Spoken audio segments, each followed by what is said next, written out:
পৃথিবীতে এমন কোন মানুষ নেই যাকে মেনে নিলে অন্ধভাবে মানা যায় না, কেউ নেই অন্ধভাবে মানার মতো। শুধু মুহাম্মদুর রাসূলুল্লাহকে শুধু অন্ধভাবে মানা যায়, বিশ্বাস করা যায়, আপনি চোখ কান বুঝে মেনে নিতে পারেন, কারণ তার 63 বছরের জীবনে একটা মিথ্যা কথা ছিল না। সুবহানাল্লাহ বলতে পারেন না? আপনি কি মনে হয় আপনার 63 বছরের জীবনে একটা মিথ্যা কথা বলেনি? আমার মনে হয় আমার 33 বছরে যাদের বয়স এখানে আমার মতো আছে 33 লক্ষ মিথ্যা কথা হয়ে গেছে। কি জীবন বানিয়েছিলেন বলেন তো? 33 বছর না 63 বছরের জীবন পার করে ফেলেছেন, জীবনে একটা মিথ্যা পাওয়া যায়নি। দুনিয়ার যে কোনো পর্যায়ের মানুষ যদি তাকে অনুসরণ করতে চায় তাকে পাওয়া যাবে না? পাওয়া যাবে না? কোন শ্বশুর যদি কেউ বলে যে আমি শ্বশুর হয়েছি, আমি কেমন শ্বশুর হব? বিশ্বনবী নিজে শ্বশুর হয়ে দেখিয়েছিলেন। নিজের মেয়ে ফাতেমাতুজ জাহরাকে যখন শ্বশুর বাড়িতে পাঠাবেন, ডাক দিয়ে বলেছেন, মেয়ে আমার, জীবনের চাইতে তোমারে আমি ভালোবাসি বেশি। বাড়িতে যতদিন ছিল আমি দেখে শুনে রেখেছিলাম, যতটুকু চাহিদা আমার কাছে ছিল আমি সাধ্যমতো পূরণ করার চেষ্টা করেছি। আজকে একটা নতুন পৃথিবীতে তোমাকে পাঠাচ্ছি, সাবধান আমার জামাই আলী যেন জায়েজ কোনো কাজে কষ্ট না পায়। ও বাংলার শ্বশুর যারা আছেন তারা এই হাদিস থেকে কি নিলেন? মেয়েকে আপনি বিয়ের দিন যদি জামাইয়ের হাতে তুলে দেওয়ার সময় কথাটা বলতে পারতেন, মা 18 বছর 20 বছর 25 বছর আমার বাড়িতে ছিলে, যা চেয়েছো যা করেছো আমি মেনে নিয়েছি, আজকে একটা নতুন পৃথিবীতে পাঠালাম, ওখানে কিন্তু আমার মতো বাবা পাওয়া যাবে না, তোমার মায়ের মতো এরকম মা ওখানে পাওয়া যাবে না।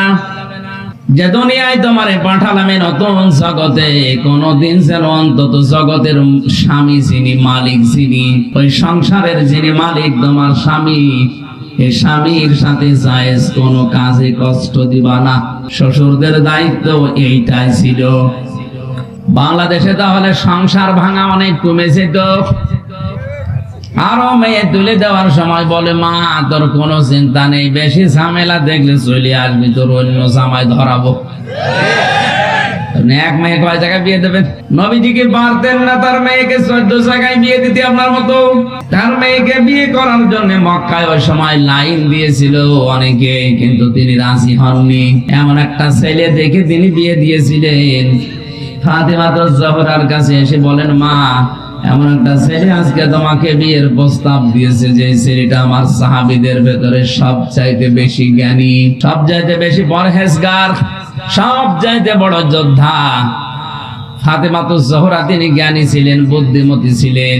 চিন্তা করলেন, জামাইয়ের নাম বলার আগে আমার বাবা এত প্রশংসা করে কার? আমি বুঝে ফেলেছি আমার বাবা মনে হয় আলীকে আমার জন্য চয়েস করেছে।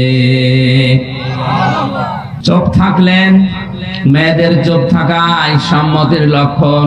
নবীজি হাসতে হাসতে বের হলেন, ডাক দিয়ে বলেন, আলী আমার মেয়ে ফাতেমা রাজি হয়েছে, বিয়ের জন্য প্রস্তুতি নাও। বিয়ে যেদিন হয়ে গেছে ওই দিন তিনি এই কথাগুলো বলেছিলেন, সাবধান জায়েজ কোন কাজে আমার জামাই যেন কষ্ট না পায়, মন খারাপ না করে।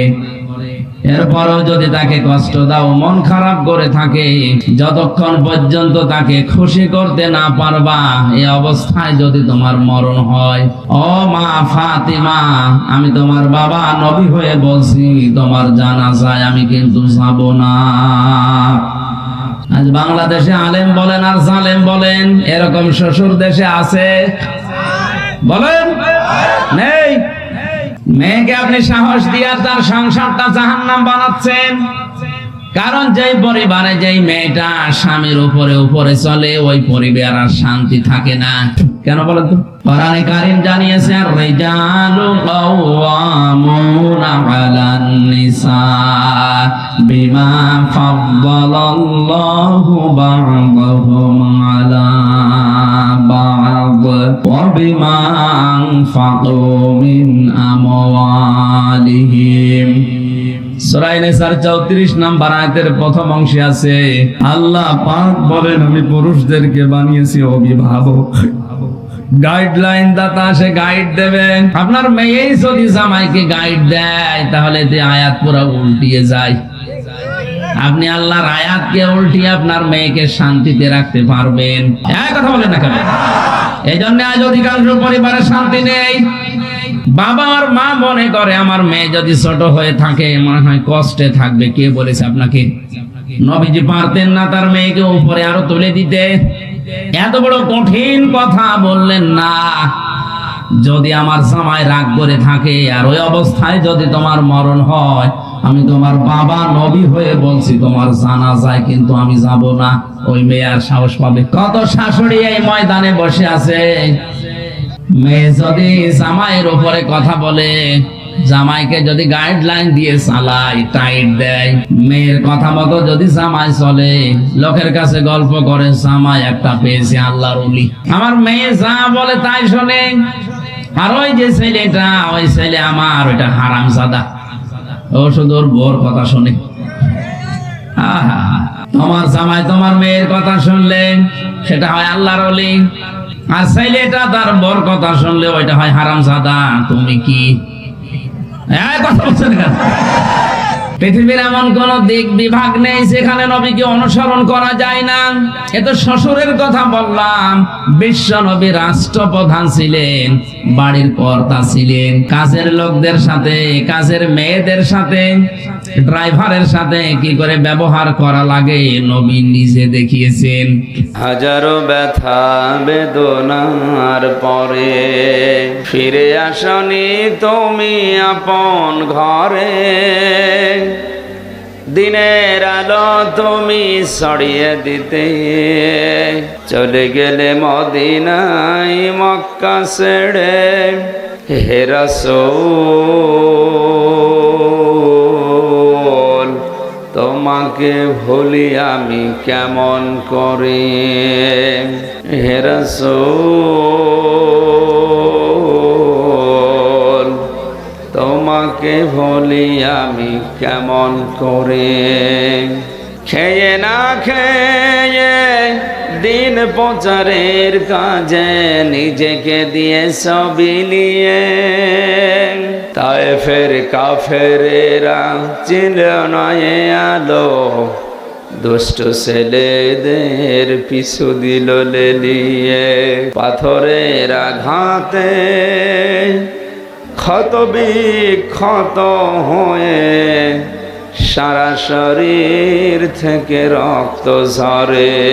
হে রাসূল তোমাকে ভুলি আমি কেমন করে। হেরার গুহায় তোমারই ধ্যান, আসমান থেকে নামে আল কোরআন, ভাঙলো সবার ভুল তোমারই পরে, আসলো কোরআনের ছায়া তলে। খালিদ ওমর আলী আবু বকর ইসলামী ঝান্ডা নিল যে তুলে। আল আমিন তুমি ছিলে চিরদিন সকল মানুষের তরে। হে রাসূল তোমাকে ভুলি আমি কেমন করে। হাজারো ব্যথা বেদনার পরে ফিরে আসনি তুমি আপন ঘরে, দিনের আলো তুমি ছড়িয়ে দিতে চলে গেলে মদিনায় মক্কা ছেড়ে। হে রাসূল তোমাকে ভুলি আমি কেমন করে।